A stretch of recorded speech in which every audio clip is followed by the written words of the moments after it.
નમસ્કાર મિત્રો, નવા વિડીયોમાં તમારું સ્વાગત છે। રામ મંદિર પ્રાણ પ્રતિષ્ઠામાં ગુજરાતના 270 સાધુ સંતો સહિત 370 અપાયું આમંત્રણ।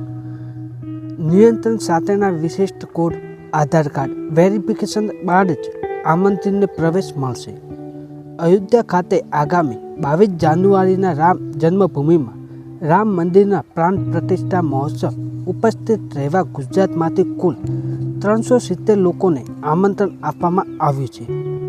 નિયંત્રણ સાથેના વિશિષ્ટ કોડ, આધાર કાર્ડ વેરિફિકેશન બાદ જ આમંત્રિત પ્રવેશ મળશે।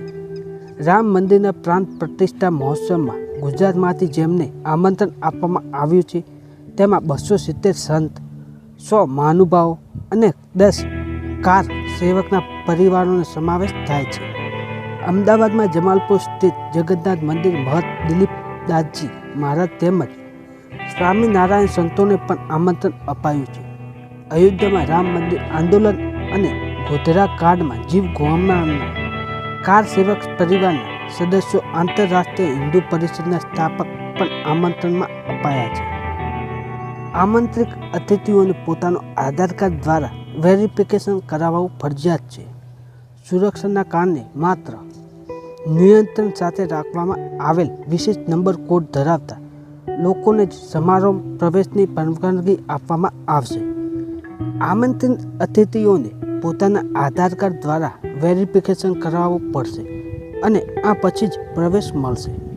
નિયંત્રણમાં 2 કાર્ડ અને 1 પુસ્તિકા છે। આ પૈકી 1 કાર્ડ પ્રાણ પ્રતિષ્ઠા મહોત્સવ માટે અને 1 કાર્ડ બીજા દિવસે ભગવાન રામ દર્શન કરવા માટે છે। નિયંત્રણમાં એવા લોકો માટે કાર પાસ પણ છે જેઓ પોતાનો વાહન અયોધ્યા જઈ રહ્યા છે। આ છે રામ મંદિર પ્રાણ પ્રતિષ્ઠામાં ગુજરાતના 270 સાધુ સંતો સહિત 370 લોકોને અપાયું આમંત્રણ। આવા વિડીયો જોતા રહો અમારી સોગો ડિજિટલ ચેનલ પર।